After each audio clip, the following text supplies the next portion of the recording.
October po, I was diagnosed with endometrial cyst sa ovary na kasing laki ng cyst natin.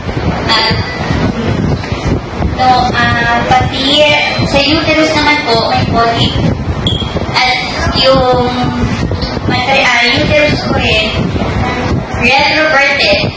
Ibig sabihin po, kabaligtaran ng normal na ng uterus natin. Tapos po, bali sa case ko po kasi, kailangan na talaga ng surgery. Surgery na talaga. Since anemic ako, kapapamanan ko lang din mga 1 year pa lang po, hindi po muna ako nagpa-opera. Bale, nung habang nagpapalakas ako, merong nag-alok sa akin ng buwag sa may Pacific. Nagawin lang po ako, tinawag ako.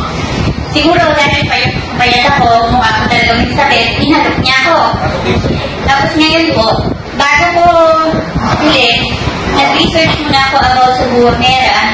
Nataas ako yung mga testimonies nila, may magumalik sa myeloma, etc. May cancer, ganyan. Tinry ko, bale, naka-9 bottles po ako for 1.5 months. Dito pong last week, nagpa-check up ako ulit. Nagulat yung OB, okay na. Okay, anti-verted na yung uterus ko, wala na rin po yung endometriosis at saka yung polyp. Wow.